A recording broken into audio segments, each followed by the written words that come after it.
Hello and welcome to Ryno's Ravens Preview AFC Championship Game Edition. Woohoo! Be sure to like and subscribe to the channel. Baltimore Ravens made it to the AFC Championship game, and this week, this Sunday, the Kansas City Chiefs will come into the bank, as they like to say it. Game is Sunday, tomorrow at 3 p.m. Let's get right to the injuries. Some important and noteworthy items here. Look at the Ravens injury report here. 5 names are on this list. Yes, one of them is Mark Andrews. Full participant Wednesday, Thursday, and Friday. Looks like it's happening, ladies and gentlemen. Mark Andrews is back. He has been reactivated. All indications, all interviews, and all stories seen, at least on BaltimoreRavens.com, which is the website that I am on, BaltimoreRavens.com, says Mark Andrews is going to play. So we are going to see Mark Andrews and Isaiah Likely on the field at the same time. And more importantly, a Mark Andrews and an Isaiah Likely that Lamar Jackson has a rapport with. Earlier in the year, Isaiah Likely and Jackson weren't on the same page just because Likely wasn't getting as many snaps with Jackson. And Likely's a relatively young guy. I think the Jackson and Likely bond has grown a bit. And we know the bond between Mark Andrews and Lamar Jackson. So, look out, Chiefs defense. All right, on the downside, it looks like there are four guys that may or may not play. Marlon Humphrey still dealing with that calf problem. Limited Wednesday and Thursday. Full participant Friday. Listed as questionable. It's the AFC Championship game. He will play in the game to some capacity. He was out there full participant Friday's practice. He's going to play in some capacity Sunday. Will he start? Will he get the starting cornerback spot over Ronald Darby? Don't know. I kind of hope not, just because with a calf injury, another lower body injury for Humphrey, who has missed, 7, 8 games this year? I feel like he might be slowed a bit. I think Darby would be a little bit more faster, able to stick with his man more. Del'Shawn Phillips, linebacker, key special team tackler, shoulder problem, limited participant Wednesday, Thursday, and Friday. He is listed as doubtful. Tough to say because it's doubtful. That's like a 25% chance he'll play. Questionable is about 50-50. Right? Yeah.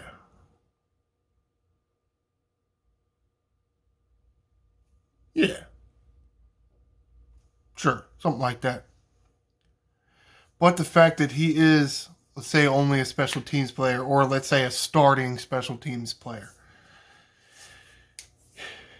he will probably be in on at least a few special teams plays. It doesn't sound like he has zero capacity to play. I think he's more of a depth piece at linebacker on defense, more of a special teams dude.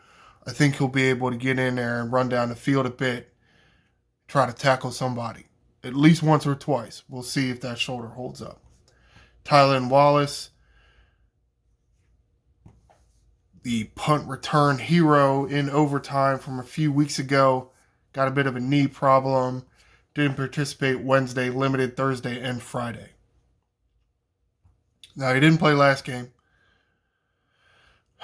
I'm sure to a certain extent that was precautionary. If they needed him to go, I think he would have gone, but Duvernay is back. So Tylan Wallace probably will be very limited if he sees the field at all, since Duvernay is available. Just probably not going to see Tylan Wallace too much. Rock Ya-Sin, more of a nickel dime even, really, cornerback piece at this point, with looking like Darby and Stevens probably the starters. Humphrey and Millette are in the mix as well. So Rock Ya-Sin, more of a dime guy. But you still need depth. You need depth in your secondary, especially because you see another guy on his list, Humphrey, on his list. So you're going to need the depth. Dealing with a knee problem, limited Wednesday, did not participate Thursday, full participant Friday. It's kind of an odd scheduling there. Limited, then didn't do anything, then fully went. So he will probably be available as a depth piece in some capacity, but don't look for him to play that many snaps. All right, let's take a look at the Kansas City Chiefs. A lot more names on this list. And as you can see at the top of the list, one big name. Sky Moore, wide receiver. He is kind of a depth wide receiver. He's not the top 2 or 3. Derek Nottie, who, technically isn't the top defensive tackle for the Chiefs. That is more Chris Jones, assuming you consider Chris Jones a defensive tackle, not a defensive end. Derek Nottie is officially listed as out, so that does help the interior running and the interior pass protection for the Ravens, especially when you got Chris Jones in there somewhere. So, does help us a little bit. As you saw, the Ravens side were relatively healthy, especially on the offensive line. Pacheco, let's go to Mike Edwards. Mike Edwards, safety. He is one of their top 2 safeties. He does have a concussion designation. Didn't participate Wednesday, limited Thursday, full participant Friday, officially listed as questionable.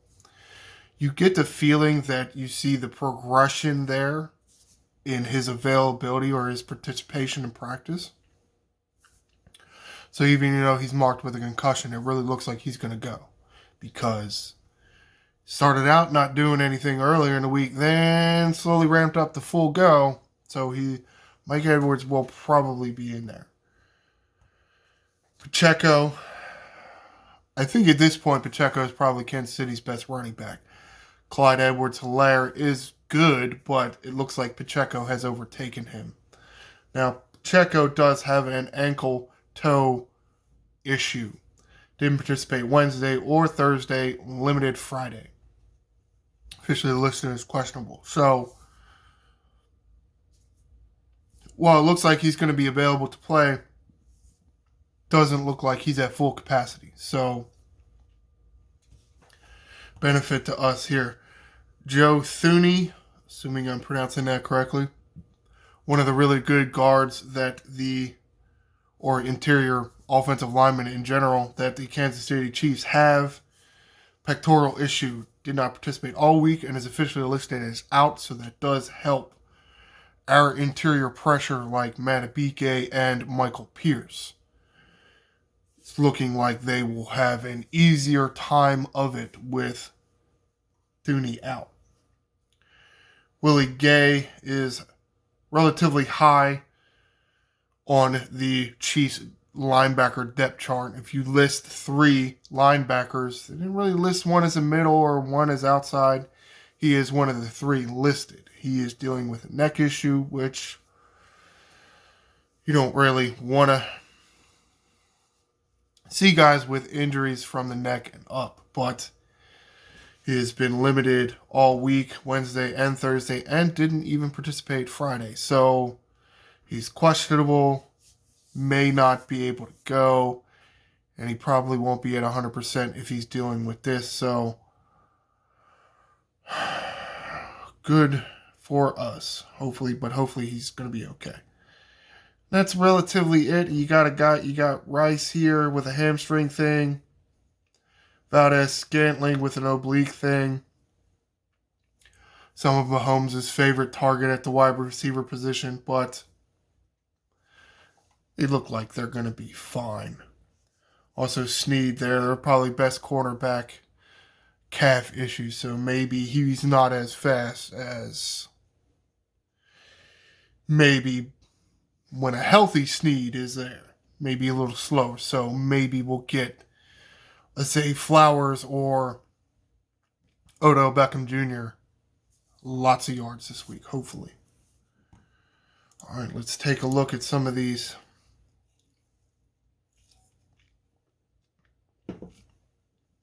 Some of these articles. This one written by Ryan Mink, editorial director. Talk a little bit more about Marlon Humphrey and Mark Andrews, more specifically than anything. Andrews, I think, a little bit more in the next article. Marlon Humphrey is one of the, as far as health-wise, it's one of the worst years he's had. He hasn't put up that many good numbers, hasn't made that many good plays, mostly because he's been injured most, if not all, of the year with lower body injuries. Or what was the surgery he had early in the year? Was it a foot? It was a foot, right? And he's here in the AFC Championship game, and he's kind of fighting to get on the field because other guys are more healthy and playing better. So they're getting the spots like a Darby or a Brandon Stevens or even an Arthur Millette in there on the slot corner type position. Not leaving a whole lot of room for Marlon Humphrey. He's excited. He feels like he's in a much better place than he was last week. So he does feel like he can play. But we'll see to what capacity because, as I said, Darby and Stevens look to be healthy. Millette looks to be about at his normal self. But we'll see because Kyle Hamilton needs a spot. You need Geno Stone to have a spot. Marcus Williams needs a spot. So that's 3 safeties. Technically, Hamilton's listed as a safety. I think they probably could move him to like left outside linebacker and he'd be just fine. I mean, that's kind of normally where he plays anyway, right? Not looking as good for Marlon Humphrey as, let's say, Mark Andrews. This article also written by Ryan Mink, editorial director. Mark Andrews very excited to be able to play in this game. What was it, about 10 weeks ago? A game against Cincinnati getting that hip drop tackle, which no news on that, whether, that type of tackle is getting banned or not. But it looked like very bad news for Mark Andrews, like not even being able to play in the playoffs, not being able to play again, or what have you. But he's rehabbed his tail off, and he's gotten back in there. Some of the key, or I guess one of the key things that Mr. Mink talks about in this article is some of the rehabilitation process and the healing that he's done. And it's been more this fancy hyperbaric chamber, something rich people can afford because they're like $10,000. It's this box you put yourself in and you pump a bunch of oxygen in there, and that oxygen helps you heal.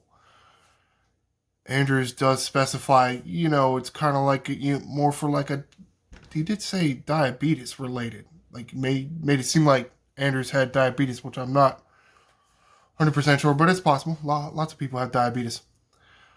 So it does help the lower body a little bit more. Your knees, your ankles, your calves, your quads. Helps the healing with that a lot. And that he attributes that to one of the keys to him getting back healthy, spending 2 to 3, even sometimes 4 hours in his hyperbaric chamber a day. It's not the first time we've heard about this hyperbaric chamber. Several people have used this before. I think they did mention that Terrell Owens did use a hyperbaric chamber, and they kind of liken Andrews' injury to Terrell Owens' injury many years ago from that horse collar tackle, and how Owens was able to come back from that injury and have over 100 yards receiving in the Super Bowl. I'm not saying that Mark Andrews is going to have over 100 yards receiving, but looks like he will have an impact on the game, which is good. We're excited to see this. This is just another Marlon Humphrey article written by Clifton Brown and Ryan Mink. Just saying Humphrey super excited to hopefully get out there because of, all the injuries, and kind of really did talk about that. So we'll wrap this up, go over some of the logistical stuff. Once again, make sure everybody's aware.